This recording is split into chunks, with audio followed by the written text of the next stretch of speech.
Hi everyone, कैसे आप सब? आई होप बढ़िया होंगे। आज हम बात करने वाले हैं एक नए टॉपिक की, वेक्टर डेटाबेस के बारे में। बहुत इंपॉर्टेंट है, इसमें हम अलग अलग वेक्टर डेटाबेस के बारे में भी देखने वाले हैं। आज बेसिकली हमारा जो स्ट्रक्चर रहने वाला वो इंट्रोडक्टरी रहेगा। हम बताएंगे क्या होता है, क्यों इसकी जरूरत पड़ती है, ये सारी चीज़ें। फिर हम फेस डेटाबेस के बारे में बात करेंगे, क्रोमाडीबी के बारे में बात करेंगे, बेबीट के बारे में बात करेंगे, और हो सकता है तो पाइनकून के बारे में बात करेंगे। मतलब सारा कुछ आपको मिलने वाला है। अगले 3 से 4 लेक्चर्स हमारे सिर्फ और सिर्फ वेक्टर डेटाबेस के ऊपर रहेंगे। तो चलिए बिना देरी के ले चलते हैं आपको स्क्रीन पे, और यहां पर हम शुरुआत कर देते हैं। अब यहां पर आपको दिखा देते हैं आज का हमारा एजेंडा क्या है। वेक्टर डेटाबेस इंट्रोडक्शन पार्ट है, बहुत ही सिंपल रहेगा। आइडिया आपको देंगे क्या एक्चुअल में करना क्या है, और इन सारे वेक्टर डेटाबेस के अंदर हम लोग क्या क्या पढ़ने वाले हैं, क्या क्या करने वाले हैं। आइडिया आपको यहां से लगेगा, बाकी एग्जीक्यूट हम आगे वाली क्लासेस में करेंगे। तो बस काम की क्लास है, और बिना देरी किए हुए इसे भी अच्छे से समझ लेते हैं। तो बिना देरी किए हुए समझ लेते हैं, ठीक। तो ये है हमारा कुछ वेक्टर डेटाबेस। ठीक है। और आप अगर यहाँ पर देखेंगे क्या है ये वेक्टर डेटाबेस, क्या इसकी जरूरत है, तो आपको देखने को मिलेगा क्या कि जो भी हमारा डेटा होता है, ठीक है, जो भी हमारा डेटा है, चाहे ऑडियो हो, टेक्स्ट हो या वीडियो डेटा, किसी भी तरीके का डेटा हो, इसी को बोलते हैं अनस्ट्रक्चर्ड डेटा। इसको हम क्या करते हैं, अब मॉडल्स में पास करने के लिए हम क्या करते हैं, यहाँ पर इसे एम्बेडिंग में कन्वर्ट करते हैं, मतलब वेक्टर न्यूमेरिक फॉर्म में कन्वर्ट करते हैं। फिर उसके ऊपर हम सिमिलरिटी सर्च लगाते हैं। आई थिंक समझ में नहीं आएगा, कोई बात नहीं। चलिए मैं एक काम करता हूँ, यहाँ पर इस तरीके से बताते हैं आपको। तो लेट मी जस्ट राइट। हम यहाँ पर आ चुके हैं, ठीक है। अब हम आज का जो एजेंडा है उसे लिखते हैं हमारा वेक्टर डेटा बेस, ठीक है। जिस तरीके से हमारे नॉर्मल में होता है ना, एसक्यूएल हो गया, ठीक है, एसक्यूएल हो गया हमारा, और मोंगोडीबी हो गया, ये सारे भी तो डेटाबेस है ना, ये सारे भी तो डेटाबेस। लेकिन यहाँ पर चीज़ें हम कैसे स्टोर कराते हैं, स्ट्रक्चर जो पार्ट रहता है वो। अब हमें चाहिए ये हमारा डेटा हो, चाहे इमेज के फॉर्म में होगा, ठीक है। अगर हमारा डेटा इमेज के फॉर्म में तो हम यहाँ पर स्टोर नहीं करा सकते, राइट। और अगर हमारा डेटा वीडियोस के फॉर्म में है, ठीक है, और हमारा डेटा अनस्ट्रक्चर टेक्सचुअल फॉर्मेट में है, तो ऐसे डेटा अगर हमारा मिल गया, मतलब उथल पुथल सा चीज़ें मिल गई, तो हम क्या करना है, हमें भैया इसका कुछ काम करना पड़ेगा। क्या करेंगे? कैसा, ये अनस्ट्रक्चर्ड है। अब इस अनस्ट्रक्चर का हम क्या करेंगे, हम इसको अलग तरीके से स्टोर कराएंगे, जिनको हम बोलते हैं वेक्टर्स के फॉर्म में स्टोर कराते हैं। क्या करेंगे? वेक्टर्स के फॉर्म में स्टोर कराते हैं। वेक्टर क्या होता है? आई बिलीव आपको पता है क्या होता है। Numerical representation of data, numerical representation of data, ये हो गया हमारा वेक्टर। अब इसमें खास चीज क्या होती है, सिर्फ न्यूमेरिकल नहीं होता, और उसके साथ एक चीज और होती है, विद मीनिंग, ठीक है, कैप्चर मीनिंग भी ये कैप्चर करके रखता है। आप कहोगे बहुत बढ़िया, ये तो सब कुछ समझ में आ रहा है बहुत अच्छी तरीके से। हम कहेंगे ठीक है, तो इसको हम जहां पर स्टोर कराएंगे उस जगह को क्या बोल देते हैं, उस जगह को हम बोल देते हैं वेक्टर डेटाबेस। क्या बोलेंगे? Vector database, vector database. आप कहोगे बहुत बढ़िया, ये तो बिल्कुल चमक गया। अब इन्हीं वेक्टर डेटाबेस में से कुछ कुछ के नाम हमें पता होने चाहिए। पहला नाम हो जाएगा हमारा, आपको कमेंट करके बताया ये किस कंपनी का है, ठीक है। दूसरा हो जाएगा क्रोमा डीबी, ठीक है, क्रोमा डीबी। और तीसरा हो जाएगा हमारा, यहाँ पर आप लिख सकते हैं लाइक वेविएट। चौथा हो जाएगा हमारा यहाँ पर पाइनकून, ठीक है। तो इन सब के बारे में हम लोग बात करने वाले हैं, ठीक है। इन सब के बारे में हम लोग एक एक करके इसके बारे में डिटेल में देखेंगे। अब क्या बात करने वो समझ लेते हैं। तो इसमें जो चीज़ स्टोर होती है, हमारा जो डेटा है, किस टाइप का डेटा, ये वाला डेटा। कैसा? जो अनस्ट्रक्चर फॉर्मेट में है, जिसमें हम इमेज की बात करें या वीडियो की बात करें, टेक्सचुअल की बात करें, ये सारी चीज़ें स्टोर करते हैं किसमें, वेक्टर्स के फॉर्म में, ताकि उसका मीनिंग कैप्चर रहे और न्यूमेरिकल रिप्रेजेंटेशन हम चाहिए होता, तभी हम कोई भी टास्क कर सकते हैं। तो उसे स्टोर करने की जो जगह है उसको हम क्या बोल देंगे, वेक्टर डेटाबेस बोल देते हैं। इसमें कौन कौन से डेटाबेस आते हैं, तो ये आता है, ये आता है, ये आता है, और भी इसके अलावा बहुत सारी चीज़ें होती हैं। एजेंडा समझ में आ गया, पर्पस समझ में आ गया। अब आपको एक चीज़ और बताते हैं कि स्टेप्स क्या होते हैं, ठीक है। स्टेप्स की बात कर लेते हैं एक बार, हल्की सी स्टेप्स की। कि सबसे पहले आपका ले सपोज यहाँ पर इमेज हो सकता है, या आपका टेक्स्ट डेटा हो सकता है, या आपका वीडियो हो सकता है, कुछ भी हो सकता है। तो आप इन सबको कन्वर्ट करते हो किसके अंदर, डेटा को। सबसे पहला स्टेप तो आप करते हो लोड। ये हम कर चुके हैं क्या? आप कहोगे बिल्कुल कर चुके हैं। लोडिंग के बाद इसको हम चंक्स में डिवाइड करते हैं, मतलब स्प्लिट करते हैं। यहाँ पर हमने बहुत तरीके से स्प्लिट करने की बात की थी, ठीक है। कैरेक्टर स्प्लिटर और भी दूसरे हमारे तरीके थे, उनका यूज करके हमने रिकर्सिव वालों का यूज करके यहाँ पर स्प्लिट किया था। फिर हमने क्या बात की थी, एम्बेडिंग। अब एम्बेडिंग के लिए हमने अलग अलग तरीके देखे थे, ओलामा की एम्बेडिंग कैसे करते, वो सारी चीज़ें हमने यहाँ पर देखी हैं। अब हम इस एम्बेडिंग का यूज़ करके हम क्या करेंगे भैया, हम वेक्टर्स में कन्वर्ट करेंगे अपनी चीज़ों को, ठीक है। एम्बेडिंग का यूज़ करके हम वेक्टर में करेंगे और इस वेक्टर्स को हम क्या करेंगे, स्टोर करा देंगे वेक्टर डेटाबेस के अंदर।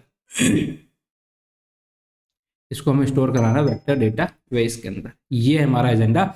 और यहाँ पर हम पहुंच चुके हैं इस स्टेज पे, ये डेटा इंजेक्शन हो गया, यहाँ पर डेटा ट्रांसफॉर्मेशन हो गया, उसके बाद हमने न्यूमेरिकल में कन्वर्ट कर लिया, देन वेक्टर्स मतलब मीनिंग भी कैप्चर होने लग जाएगी यहाँ पर। और इसके बाद हम इन्हें स्टोर करने की कोशिश करेंगे, ठीक है, स्टोर करने की कोशिश करेंगे। थोड़ा सा गले में दिक्कत है, सुबह से बोल लें, बहुत सारे लेक्चर्स रिकॉर्ड किए हैं आज, ठीक है, तो आप लोग थोड़ा सा एडजस्ट कर लीजिएगा, ठीक। अब होगा क्या यहाँ पर, सॉरी गाइस, तो यहाँ पर हमारा ये वैल्यू आगे जहाँ पर स्टोर करें, तो हम क्या करने वाले हैं, हम एक डेटा लेंगे, ठीक है, हम ये सारे स्टेप करने वाले हैं, डेटा को लोड करेंगे हम, ठीक है, लोड करने के बाद उसको चंक्स में कन्वर्ट करेंगे। आज जो में आगे वाले क्लासेस हैं हर डेटाबेस पे, मतलब एक बार क्रोमाडीबी के अंदर हम करेंगे, एक बार फेस के अंदर करेंगे, इसी तरीके से फिर हम उसको वेक्टर्स में एम्बेडिंग उसकी करेंगे, ठीक है, एम्बेडिंग करेंगे। एम्बेडिंग करने के बाद उसको हम वेक्टर डेटाबेस लाइक हमारा क्रोमाडीबी हो सकता है, ठीक है, हमारा फेज हो सकता है, ठीक है, वेविएट हो सकता है, इन सब के अंदर हम क्या करेंगे, यहाँ पर जो वेक्टर्स हमारे मिले हैं, एम्बेडिंग जो हमने कर ली है, इसको हम स्टोर करेंगे। स्टोर करने के बाद फिर हम क्या करेंगे, यहाँ से रिट्रीव करेंगे, इस डेटा को रिट्रीव करके देखेंगे, ठीक है, रिट्रीव करेंगे। रिट्रीव कैसे करेंगे, यहाँ पर होता क्या है एक्चुअली कि जो भी आपके वेक्टर डेटाबेस में चीज़ें स्टोर हैं, यहाँ पर जो भी चीज़ें स्टोर हैं, तो आप अगर यहाँ रिट्रीव करना चाहते हो, वहाँ से वैल्यूज निकालने चाहते हो, लेट्स सपोज एलएलएम किस तरीके से काम करेगा, एलएलएम क्या करता है, एलएलएम आपका यहाँ पर रिक्वेस्ट देता है यहाँ पर, और जो भी आपने क्वेरी पूछी होगी, ठीक है, तो पहले क्या होगा, उस क्वेरी को कन्वर्ट किया जाएगा किसमें, वेक्टर्स में कन्वर्ट करेंगे, ठीक है। उस क्वेरी पे फिर आपके वेक्टर्स में कन्वर्ट हो जाएगा, वो यहाँ पर जाके एक सर्च यूज करता है, उस सर्च का नाम क्या हो जाएगा हमारा, सिमिलरिटी सर्च। यहाँ पर जाएगा और यहाँ पर क्या बीच में परफॉर्म करेगा, सिमिलरिटी सर्च, सिमिलरिटी यहाँ पर आएगा और यहाँ पर आपको मिलेगी सिमिलरिटी सर्च, ठीक है। इसका यूज करके अलग अलग टेक्निक रहती है, सिमिलरिटी सर्च की बहुत सारी टेक्निक, ओहो दिख नहीं रहा, ठीक है, बहुत सारी टेक्निक रहती है, जैसे अगर हम आपको अभी आगे चल के दिखाने वाले हैं क्या क्या टेक्निक रहती है, हम यहाँ पर बहुत सारी देखने वाले हैं, कम से कम 3 से 4 टेक्निक सिमिलरिटी सर्च के लिए, ठीक है। इनका हम यूज करते हैं। तो हम क्या करेंगे, जो हमारे क्वेरी है, जो टेक्स्ट होता है ना, ये भी तो टेक्स्ट होगा, इसको हम पहले वेक्टर्स में कन्वर्ट करेंगे। अब ये वेक्टर जाएगा और यहाँ पर मिलेगा, तो इनके बीच में सिमिलरिटी सर्च होगा। अब सिमिलरिटी सर्च का मतलब क्या, अभी 2 मिनट में बताते हैं, ठीक। और उसके बेस पे जो भी आंसर यहाँ पर होगा, जो भी चीज़ें सिमिलर होती हैं, तो उसके बेस पे आपको यहाँ पर जो रिट्रीव करोगे आप आंसर, जो भी आपको आंसर चाहिए होता है वो आपको आंसर मिल जाएगा, ठीक। तो ये तरीका होता है, इस तरीके से हमारे मॉडल्स काम करते हैं कि जो भी डेटा होता है उसको हमने कन्वर्ट करके रख लिया, फिर जो हम उससे क्वेरी पूछ रहे होते हैं तो वो क्या करता है, पहले क्वेरी को वेक्टर में कन्वर्ट कराता है, फिर इनके बीच में सिमिलरिटी सर्च करता है। थोड़ा सा दिखाते हैं आपको, लेट्स सपोज अगर हम यहाँ पर आएंगे तो ये होता है हमारा सिमिलरिटी सर्च। क्या हुआ कि हमने यहाँ पर बहुत सारे डेटा स्टोर कराए थे, तो जो सिमिलर होते हैं ना, जैसे कैट के रिलेटेड क्या होगा, डॉग से रिलेटेड क्या होगा, वॉल्फ, और चिकन, मतलब ये सारे जानवर हैं वो अलग हो जाएंगे। इसी तरीके से फ्रूट वाली चीजें अलग होंगी। तो जो आपस में जितना ज्यादा रिलेटेड होता है वो आपस में उतने पास पास स्टोर होते हैं। तो उसके बीच में, इनके बीच में मीनिंग भी होती है, ठीक है।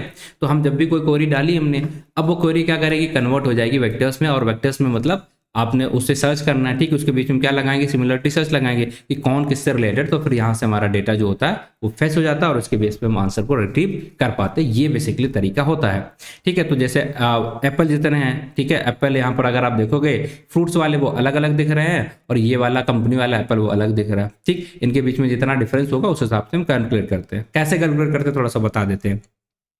पहले तो हम यूज करा करते थे डॉट प्रोडक्ट का। डॉट प्रोडक्ट का काम भी यही होता है कि जो भी आपस में कितना रिलेशन है आपस में चीज़ों के बीच में, वो फाइंड करने के लिए हम लोग डॉट प्रोडक्ट यूज करेंगे। बट इससे भी अच्छी तरीके है हमारे पास, तो इसे नहीं करते, हम कोसाइन सिमिलरिटी का यूज करते हैं।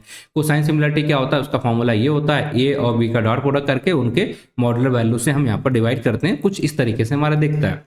इसके क्या फायदे हैं वो सारी चीज़ें मैंने लिख दी हैं। और इससे भी आपको मन ना करे तो इसका होता है मैनहट्टन डिस्टेंस, इसका यूज करके हम सिमिलरिटी सर्च करते हैं। इसका भी एक और तरीका है, इसका फॉर्मूला हमारा ये हो जाता है। तो ये अलग अलग हम मैनहट्टन का, डॉट प्रोडक्ट का और कोसाइन सिमिलरिटी, कोसाइन सिमिलरिटी, ठीक है, मैनहट्टन, स्पेलिंग देख लीजिएगा। और हमारा क्या हो जाएगा, डॉट प्रोडक्ट।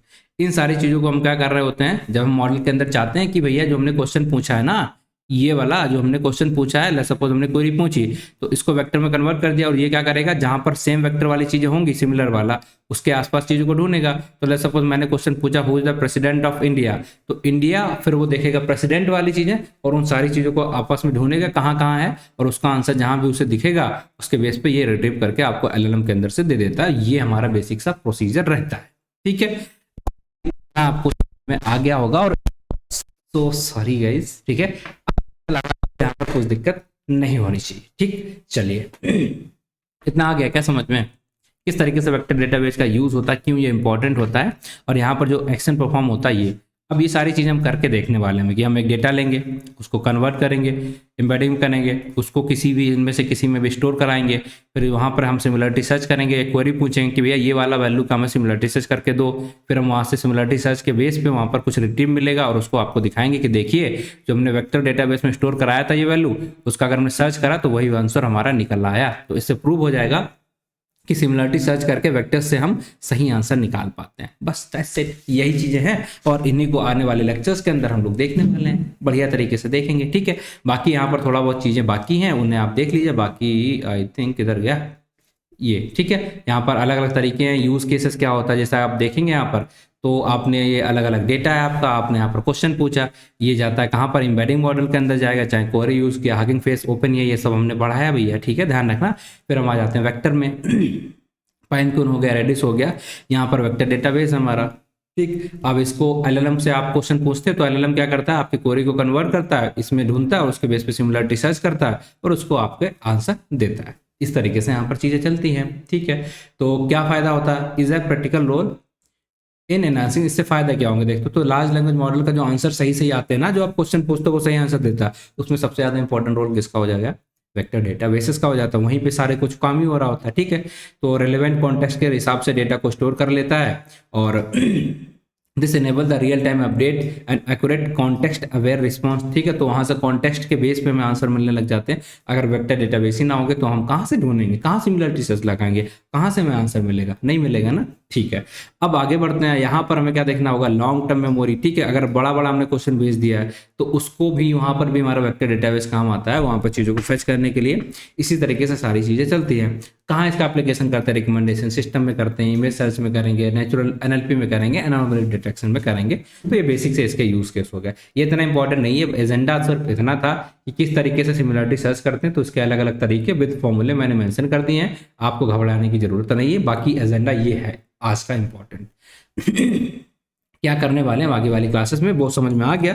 तो यही था हमारा इंट्रोडक्शन वाला वीडियो। आई होप सब कुछ आपको बढ़िया से समझ में आया होगा, और समझ में आ रहा, सब कुछ अच्छा लग रहा, तो आपको एक काम करना है, अगर आपको बुरा ना लगे तो भाई साहब थोड़ा बहुत जाके यहाँ पर चैनल वगैरह सब्सक्राइब करते रहना। लर्निंग लॉजिक चैनल है हमारा, बढ़िया तरीके से पढ़ाते हैं यहाँ पर। ठीक है, सब कुछ मिलेगा, पूरा data science, big data, data analytics, सब कुछ आने वाला है इस पर। ठीक है, और यहाँ पर फॉलो भी कर सकते हो, आपकी मर्जी। ठीक, आपकी मर्जी, जो मर्जी हो आपकी कर सकते हो। ठीक, चलिए दैट्स इट फॉर टुडे, और बाकी फिर मिलते हैं आपसे अगली वीडियो में। तब तक के लिए आप अपना ध्यान रखें और इन चीज़ों को थोड़ा सा रिवाइज करते रहे, पढ़ते रहिए, तो मज़ा आएगा। बाकी जो दिक्कतें हैं कमेंट करके बताइए, नहीं तो लिंक्डइन पे फॉलो करके बताइए। ठीक है, जैसे बताना चाहें आपकी मर्जी। ठीक है, आप बता सकते हैं। सो आज के लिए था ना, बाकी मिलते हैं अगली वीडियो में, तब तक के लिए take care and bye bye, thank you.